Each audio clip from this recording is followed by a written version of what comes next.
João capítulo 14, versículo 27. Você que está sem Bíblia, se achegue aí alguém do seu lado que esteja uma Bíblia. A gente partilha o pão, partilha também a palavra de Deus. João 14, versículo 27, vamos ler. Eu lhes deixo um presente, a minha plena paz. E essa paz que eu dou é um presente que o mundo não pode dar. Portanto, não se aflija, nem tenham medo.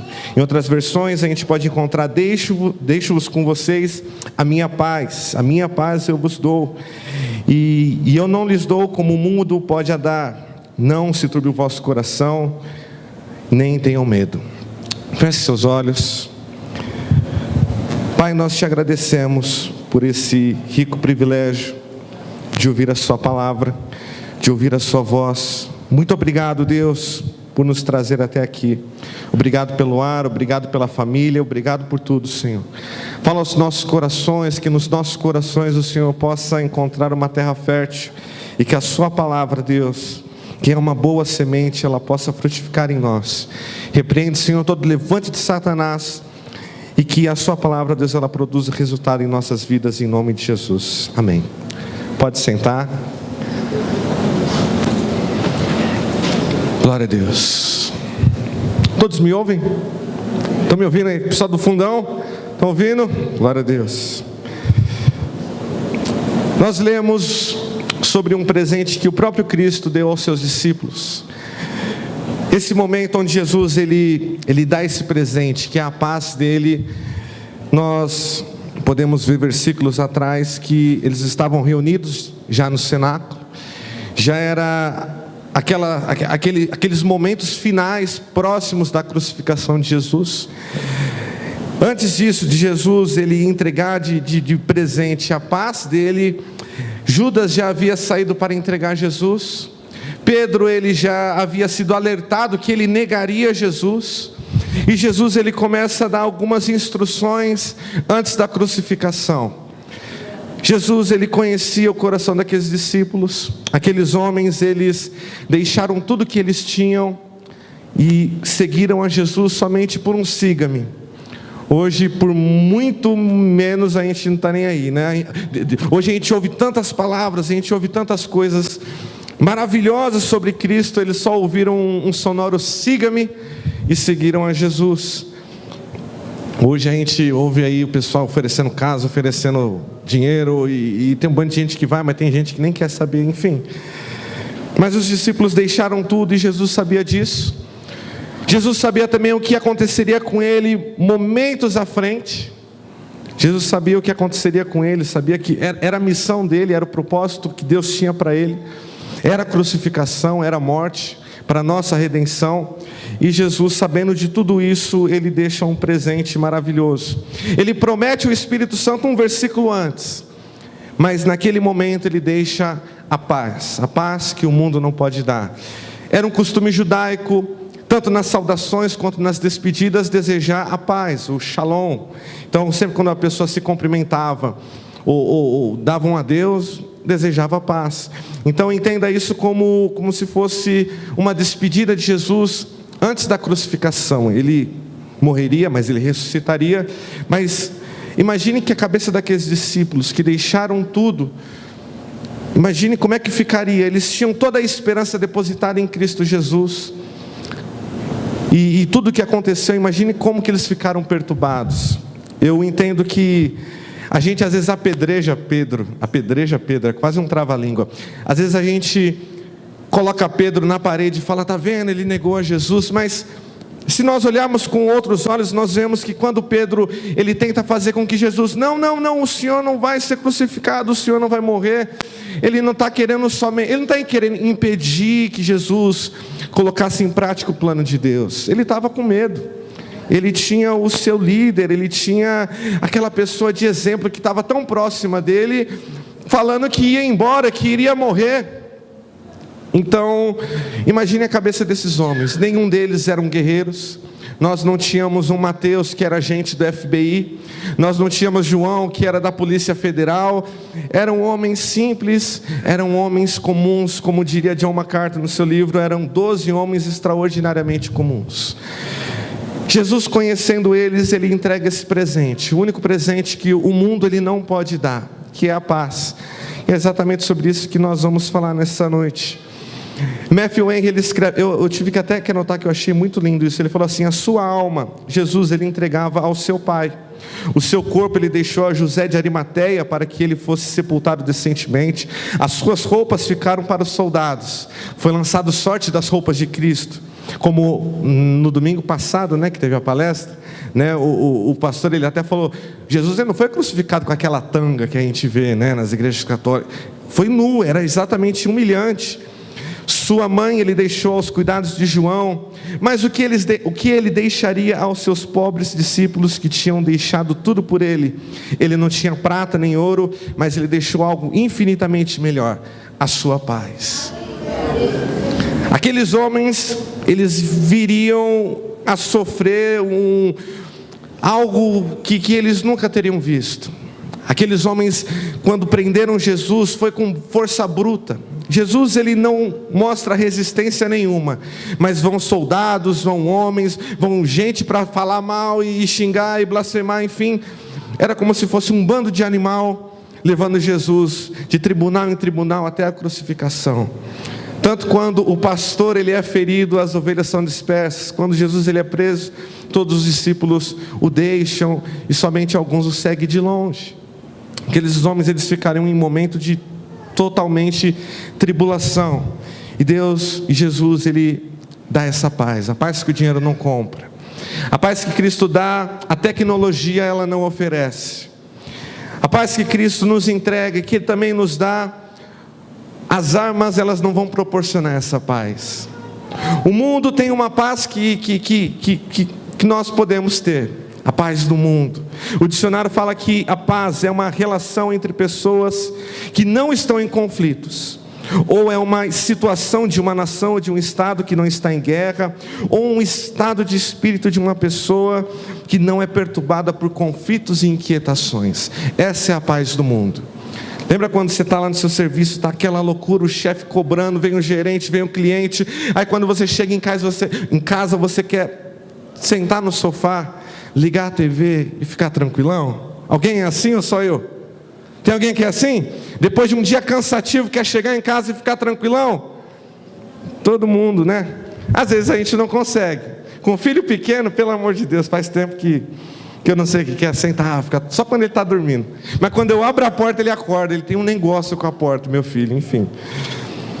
Mas a paz do mundo é uma paz que só tem um rótulo de paz, porque aquilo que o mundo dá, o mundo também tira. A paz de Cristo é a única coisa que é um presente dele e que o mundo não pode tirar. A paz que o mundo oferece é uma paz que só tem um rótulo de paz. Através dos remédios, a pessoa vai num psicólogo, num psiquiatra, ela é ansiosa, ela toma alguns remédios, ela fica tranquilona, zen, mas daqui a pouco aquilo dali acaba. O efeito acaba e a pessoa continua naquele tormento, na sua cabeça totalmente, aquela loucura. Tem pessoas que procuram a paz do mundo nas bebidas, né? Estou cansado dessa vida de casa, de marido, e eu vou lá para o bar, vai para o bar e enche a cara. Naquele momento a pessoa se alegra, mas depois quando passa o efeito da bebida vem enxaqueca e os problemas voltam todos. A pessoa procura também a paz nos vícios, nas drogas. É aquele momento que a pessoa ela utiliza de algum entorpecente, ela utiliza de algo que vai produzir uma sensação de prazer, uma sensação de sossego na sua mente, mas quando passar, ela vai lidar também com os problemas, porque eles não foram embora. Tem pessoas que lidam com a paz com sexo, tem pessoas que lidam com a paz com a fama, enfim. O mundo tem uma paz, essa é a realidade. O mundo tem uma paz que Ele nos dá, mas não é a paz de Cristo. O conceito que Cristo tem de paz é totalmente diferente do mundo. Se nós abrirmos em Filipenses, abra comigo, Filipenses, capítulo de número 4.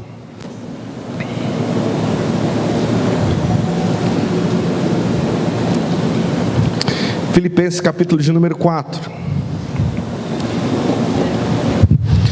Versículo de número 6, diz o seguinte: não vivam preocupados com coisa alguma, em vez disso, orem a Deus pedindo aquilo de que precisam e agradecendo-lhe por tudo que Ele fez.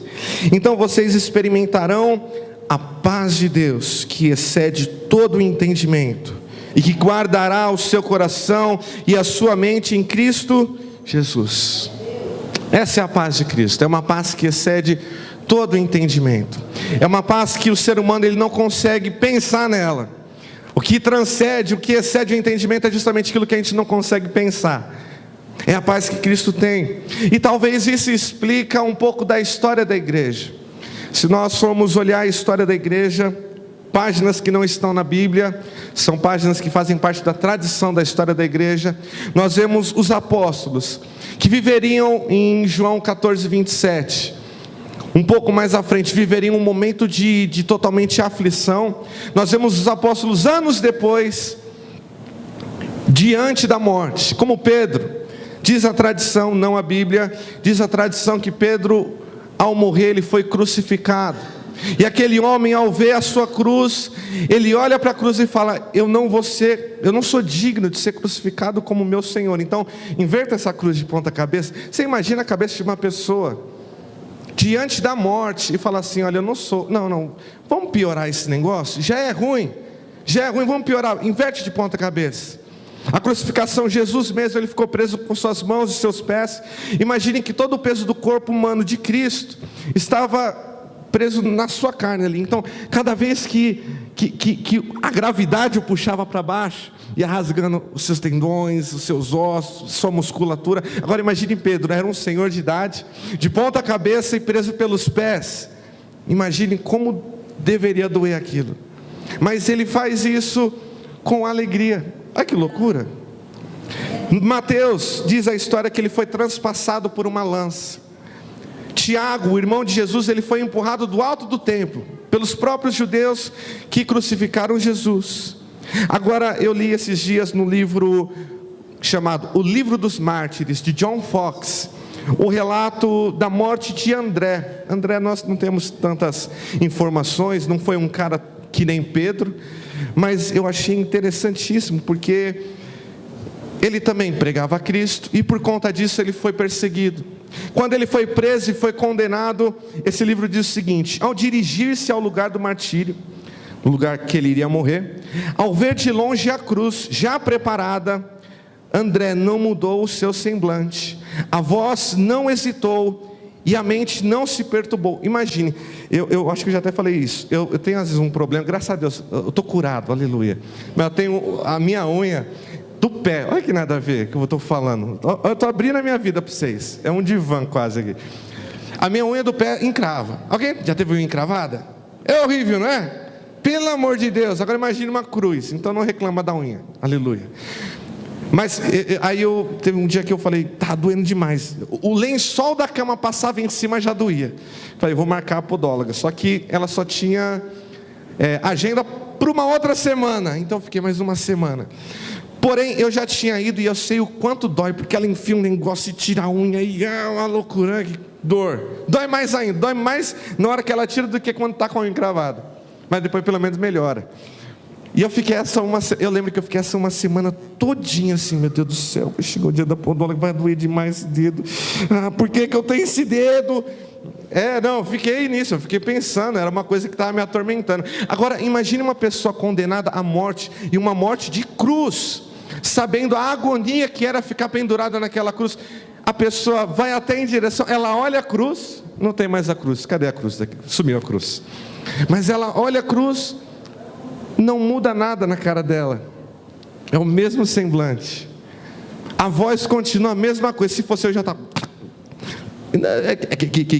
já gaguejava a mesma coisa.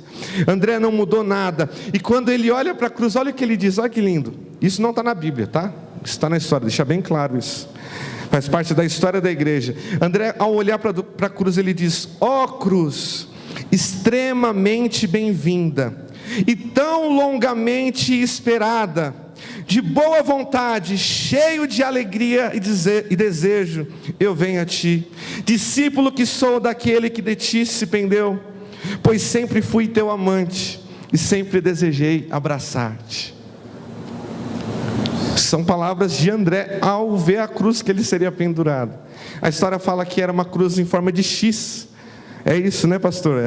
A cruz de André, a história diz que é uma cruz em forma de X. E alguns relatos ainda dizem que depois que ele foi pregado na cruz pregado, ele ficou 3 dias anunciando a palavra de Deus para quem passava. Olha que loucura. Você entende que a paz que Cristo nos dá é uma paz que excede o entendimento? Quando a gente ouve histórias como essa. Porque entenda uma coisa, a paz que Cristo nos dá não significa a ausência de aflições. O que Cristo tem para nos dar, a paz que Ele tem, não significa a ausência de tribulação. A gente pensa que é que nem a paz do mundo, é deitadão na rede, numa praia, alguém te abanando, né? Porque ainda você quer fazer algum escravo, você está em paz, mas alguém não. Alguém te abanando com uma aguinha de coco gelada, não é verdade? Aí talvez outra pessoa venha com uma uvinha, ou assim, né? Essa é a paz que a gente pensa, meu Deus do céu. A paz que a gente pensa, todo mundo já pensou isso, é ficar em casa, acordar o horário que quiser e ganhar o dobro que ganha, sem fazer nada. Quem já não pensou isso? Oh, quem dera não, vamos trabalhar, o negócio é esse. A paz de Cristo não é isso. A paz de Cristo não é a ausência de tribulação. A verdadeira paz, a paz que Cristo dá, é a confiança em Deus no meio da tempestade. A paz que Cristo nos dá, ela não nos tira do meio do mar envolto. Os discípulos, eles estavam com Cristo no meio do mar. O mar estava bravejando, quase derrubava o barco. Eles estavam apavorados. Eles tinham Jesus estava lá na proa dormindo. A paz que Cristo nos dá é a mesma paz que Jesus tinha. No meio da tempestade a gente consegue dormir. No meio da tribulação a gente consegue dormir. Eu sei que ninguém gosta. Eu falei isso ontem, eu estive ministrando no House of Teens. Ninguém gosta de desejar o mal para si mesmo. Alguém deseja o mal para si mesmo? Alguém aqui acorda de manhã e fala assim: nossa, que vontade de bater meu carro. Alguém pensa isso? Misericórdia, se você pensar, no final do culto a gente vai fazer uma oração de libertação na sua vida. Acho que ninguém pensa: nossa, que vontade hoje de negativar minha conta. Nossa, ver minha conta lá, 10 mil negativo. Ninguém pensa isso. Porém, a gente não pode também imaginar uma utopia nesse mundo tão perdido, nesse mundo tão cruel. E o mais interessante é que a paz que Cristo nos dá em Efésios 2,14, abra comigo.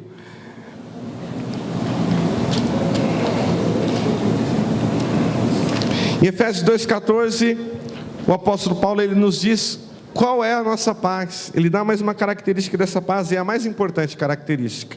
Efésios 2,14, a parte A do versículo diz o seguinte: porque Cristo é a nossa paz. Ah, que loucura! O próprio Cristo nos dá um presente. Esse presente é a paz, e essa paz é o próprio Cristo. Por isso que excede o entendimento. Me fala qual pensador, qual homem estudioso chegaria a essa hipótese. Ele promete o Consolador, o Espírito Santo. Nós temos o Consolador. Quem tem o Espírito Santo em sua vida aí? Levanta a mão, deixa eu ver. E além do Espírito Santo, Ele nos dá a paz dele, que é Ele próprio. É uma paz que o mundo não pode dar e o mundo não pode tirar. Existe uma história de Horatio G. Spafford. Espera aí. Deixa eu tomar um gole d'água antes dessa história. Alguém já ouviu a história do Horácio J. Spafford? Nem sei quem é esse fulano, mas é muito bonita a história. Horácio, ele era um advogado cristão do século XVIII. Ele era cristão e era advogado. Ele se casa com Anna Larsen. Alex, por que você está falando no nome, data? Calma que você vai entender. Ele era amigo do Dr. D.L. Moody, grande evangelista. Ele muda para Chicago para trabalhar e fazer a sua fortuna, trabalhar, adquirir riqueza, enfim. Ele teve 5 filhos. Quantos filhos? 4 meninas e 1 menino. Em 1880, o único filho dele, escute isso, o único filho dele morre com apenas 4 anos de idade. O único filho dele morre com apenas 4 anos de idade, decorrente a uma febre muito forte. Um ano depois, em 1871, acontece o maior incêndio dos Estados Unidos da América. Esse incêndio, ele chega até Chicago, destrói 1/3 da cidade de Chicago e 90 mil famílias ficam desabrigadas. Horatio Spafford, nesse incêndio, ele perde grande parte da sua fortuna.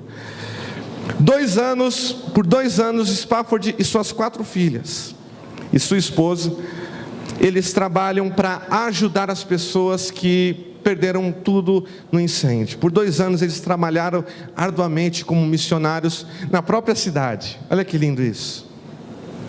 Em 1873, são 2 anos depois desse grande incêndio, o Dr. D.L. Moody, ele vai fazer uma cruzada evangelística na Europa, e a família de Horatio, eles decidem ir para acompanhar o Dr. Moody. Então eles pegam o navio. Nessa época ainda não existia avião. Eles pegam o navio, porém de última hora o Dr. Horatio, ele tem um compromisso inadiável. Então ele manda a esposa e as 4 filhas irem, e ele ia resolver os problemas e ia voltar para a Europa. Até agora todo mundo está entendendo? Amém? Porém, no meio do caminho ali do oceano, o navio onde estava a esposa de Horatio e as 4 filhas colide com outro navio. Em 12 minutos o navio afunda. Morre 226 pessoas, entre elas as 4 filhas de Horatio. A esposa dele, Anna Larsen, consegue se salvar. Quando ela chega na Europa, ela escreve tudo o que aconteceu para Horatio. Fala: olha, aconteceu isso, isso, isso. E no final da carta ele escreve: salva, porém só. Imagine como que ele recebeu essa notícia. Horatio, naquele mesmo momento, ele se arruma, corre com as coisas, pega um navio e vai em direção à sua esposa para consolá-la. No meio do caminho, alguém fala para ele: Horatio, exatamente aqui, foi onde aconteceu o acidente, e você perdeu suas 4 filhas. Horatio, comovido, ele volta para sua cabine. Na sua cabine ele pega uma prancheta, pega uma caneta e ele começa a escrever uma canção. Eu não sei se você conhece, mas ela é mais ou menos assim: se paz a mais doce me deres gozar, se dor a mais forte sofrer, ó seja o que for, tu me fazes saber que feliz com Jesus sempre sou. O refrão fala: sou feliz com Jesus, com Jesus. Sou feliz com Jesus, meu Senhor. Imagine o coração de um cara escrever essa canção em cima da onde as filhas estavam, lá no fundo do mar. E ele continua assim, embora me assalte o cruel tentador e ataque com vis tentações, ó certo eu estou que apesar de aflições, que feliz eu serei com Jesus. No inglês, o refrão dessa música, eu até peguei a ajuda com meu irmão, que eu não sei falar inglês. É mais ou menos isso, It is well with my soul. O que significa isso, Alex? Vai tudo bem com a minha alma. Você entende que a paz não é a ausência de tribulação? Sabe quando você deseja a paz do Senhor, irmão? Graça e paz, amado. A paz que nós desejamos não é a paz do mundo, é a paz de Cristo. É falar: olha, no meio das tribulações que você está enfrentando, confia, Ele está vivo, Ele está cuidando de você. Você entende isso? Eu fiquei comovido a mergulhar nesse assunto sobre paz, porque nós vivemos tempos difíceis. 2019 que o diga, que ano que é esse? O ano mal começou, nós tivemos já a notícia da barragem de Brumadinho. Diz uma frase, eu não sei de quem que é: quem esquece do seu passado está fadado a cometer novamente o mesmo erro no futuro. Nós esquecemos quase de Mariana, porque quando não passa na mídia todo mundo esquece. E a gente teve um acidente em Brumadinho que levou não somente a cidade toda de Brumadinho, mas levou sonhos, levou planos embora, levou projetos. Cortou meu coração quando eu vi uma cena de uma mãe com uma filha pequena no braço, assim, cheio de lama, mortos. Que coisa que nós vemos no nosso país. Se nós formos olhar aqui para o nosso dia a dia, quantas pessoas morrem por causa das drogas, por causa das bebidas, por causa do tráfico.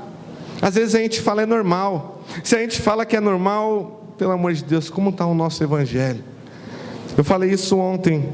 Eu li sobre amar a Deus Pai. E amar a Deus Pai é também amar o nosso próximo. E em 1 João, capítulo de número... Deixa eu ver aqui, que agora eu esqueci. 1 João, capítulo de número capítulo de número 4, versículo 20, diz o seguinte: se alguém afirma, ama a Deus, mas odeia o seu irmão, é mentiroso. Eu estava falando que se a gente acha tudo normal quando a gente assiste um telejornal e fala, não, está morrendo, é normal todo mundo morrer, então a gente está vivendo um evangelho mentiroso. Essa é a realidade. A Bíblia não esconde isso, a Bíblia que está falando. Depois você acerta com Deus, foi Ele que mandou escrever. Mas nós vemos, se a gente liga a televisão, você vê quantas coisas acontecendo por aí, não é verdade? Esses dias choveu tão forte no Rio de Janeiro, quantas pessoas morreram numa enchente. Depois, quase ali nos mesmos dias, nós tivemos a notícia lá daqueles jovens, crianças, adolescentes que tinham um sonho de ser jogador de futebol, morreram no incêndio no CT do Flamengo. E se nós formos abrir os nossos olhos e olhar para o horizonte, nós vemos cada coisa. Nós vemos Rússia, nós vemos Estados Unidos, nós vemos a China, a Coreia do Norte se preparando para uma grande guerra. Só não consegue olhar isso quem não quer. O mundo, ele se arma para essa paz, o mundo, ele quer essa paz com armas. Você vê vários países saindo de acordos nucleares, você vê Irã não sei o que, está produzindo mais bombas nucleares, enfim. A gente está num mundo totalmente decaído, que pende para a maldade.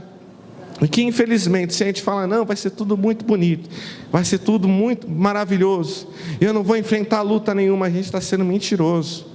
Porque Cristo, Ele nunca nos prometeu isso. Talvez nós teremos paz, um lugar que não haverá fome, não haverá tristeza, vai ser ao lado dEle na glória. Mas aqui Ele promete aflições. Mas o mesmo Cristo que fala, olha, vocês terão aflições, é o mesmo que nos dá a paz dEle. É aquele que com muito amor, Ele nos pega nos braços e fala assim, olha, fica tranquilo, deixa o bombardeio comer solto, eu estou contigo. Romanos capítulo 8, eu já estou encerrando.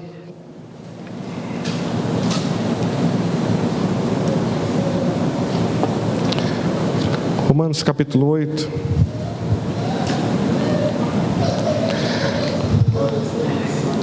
A paz que Cristo nos dá, ela nos oferece isso.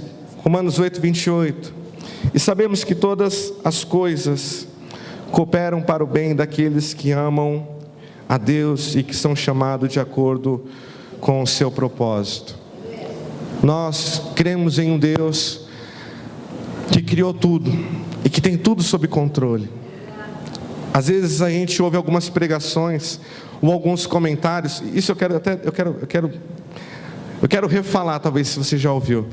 A gente ouve alguns comentários, algumas pessoas chacotando e falando que a igreja é isso, que a igreja de Cristo é aquilo, que a igreja de Cristo só tem salafrário, só tem pastor que rouba, que a igreja de Cristo só tem fornicador, só tem gente falsa. Parecendo que as pessoas acham que Cristo perdeu a mão da igreja. Deixa eu te falar uma coisa, Cristo, Ele continua sendo o Senhor da igreja, amém? Nada mudou, Ele continua no controle de tudo. Sabemos que todas as coisas cooperam para o bem. Paulo, ele não fala assim, olha, tudo vai acontecer bem. Não, todas as coisas acontecem para o bem. Eu sei que às vezes não é legal a gente ouvir falar, poxa, é muito mais bacana a gente ouvir, vai cair R$1.000 na sua conta, amanhã você vai entrar lá no caixa e vai sacar R$1.000. Eu sei que é muito bacana você ouvir que Deus vai abrir uma porta onde não tem porta, se não tem porta Ele vai abrir a janela, se não tem janela Ele vai arrombar a parede. É legal, é muito bacana. Mas mais bacana é saber que no meio das aflições Ele vai estar com a gente. Porque no meio das aflições, amigo não está contigo, seu pai, sua mãe não está contigo. No meio das aflições, você deita a sua cabeça no travesseiro e não consegue quase nem dormir. Você fica pensando como é que vai resolver os problemas. Mas é isso o mais maravilhoso. Nesse momento nós sabemos que Cristo está conosco. O salmista no Salmo 23, versículo 4 fala: ainda que eu ande pelo vale da sombra da morte, eu não vou temer nada, pois eu sei que o Senhor está comigo. É essa paz que Ele quer encher o nosso coração. Somos uma geração tão ansiosa, uma geração que se preocupa tanto com o amanhã, com as coisas que acontecem ao nosso redor, que a gente esquece de Cristo, esquece que essa paz está, é só a gente pedir, é só falar, eu quero, esse presente eu estou afim. Eu sou uma pessoa super ansiosa. Teve uma vez, acho que eu liguei, mandei mensagem para o pastor. Eu fui no médico, há uns tempos, ano passado, né, nega? Minha esposa, chama ela de nega, é romântico. Eu acho que foi ano passado, né? Eu sei que eu ia praticamente toda semana no hospital. Sério, o pastor sabe disso, toda semana no hospital. E toda vez que eu ia, o médico falava assim: você não tem nada. Eu falei: não, mas eu tenho, eu vi aqui no Google. Olha que loucura. Eu vi no Google, o Google falou que eu tenho. Não, mas ele falou: olha, sente febre. Eu acho que eu estou com febre. E o pior é que eu ia ver no termômetro, eu estava com febre. Fala assim: pressão alta. Pressão alta, nunca tive pressão alta. Aí meio-dia estava com pressão alta. Teve um dia que eu moro no 3º andar, o Júlio, o tecladista da Arábia Saudita, né, que tem um barbão, ele mora no 6º. Teve um dia que era de madrugada, eu te juro, eu comecei a não sentir minhas pernas. Eu não sentia. E minha perna foi: nega, chama o Júlio, vamos no médico. E a gente foi, de madrugada. Escuta isso, é engraçado, é porque não é com você. E aí a gente foi no médico, a gente chegou no médico de madrugada. Aí o médico mediu a pressão 17/9. Falei: meu Deus, eu vou morrer. Eu fiquei imaginando aqueles termômetros do pica-pau que sobe, estoura. Eu falei: eu vou morrer, pressão alta. Aí o médico olhou para mim e falou assim: Alex, volta para casa, você não tem nada. Eu fiquei com tanta raiva, olha que loucura. Eu fiquei com raiva de saber que eu não tinha nada. Ele falou: Alex, é ansiedade. Eu falei: mas eu sou ansioso com o quê? E a gente não consegue nem enxergar isso. A gente é tão ansioso com o nosso amanhã, com as coisas que vão acontecer, com o que nós devemos fazer, com aquilo que nós não devemos fazer, se vai dar certo, se não vai dar certo, se Deus vai abrir as portas para o emprego, se não vai, que a gente esquece de Cristo, que Ele é a nossa paz, que Ele está cuidando de tudo, que tudo está nas mãos dEle, que nada saiu do controle dEle, aquele que era antes, que é, Ele vai ser sempre. Cristo, Ele não mudou. Já percebeu que a gente tem níveis de fé? Tem momentos que a gente está fervoroso, se joga no chão, chega no horário no culto. Pega essa referência aí. Chega no horário no culto, é o último a sair. Agora tem dia que a gente não está nem querendo vir no culto, tem dia que a gente nem quer dobrar o joelho em casa, tem dia que a gente nem quer abrir a palavra. A gente muda, mas Deus, Ele não muda. Ele continua sendo o mesmo. Ele tem o controle da sua vida. Agora, se você tem dúvida se Ele tem o controle da sua vida, talvez você não entregou ela por completo para Ele. Se você fala: será que Deus está nisso aí mesmo? Será que Ele está cuidando? Mas está dando tudo errado. Todas as coisas cooperam para o bem. Deus, Ele continua tendo controle de tudo. Agora, se você falar: será mesmo? Então é melhor você rever os seus conceitos, ver se você entregou a vida para Ele mesmo. Porque nós mudamos, mas Deus não muda. A promessa de Cristo em Mateus 28, abra comigo, eu já vou encerrar aqui agora. Pode até se colocar de pé. Se coloque de pé, abra comigo, Mateus 28. Isso é uma coisa que pode nos confortar nos momentos mais difíceis.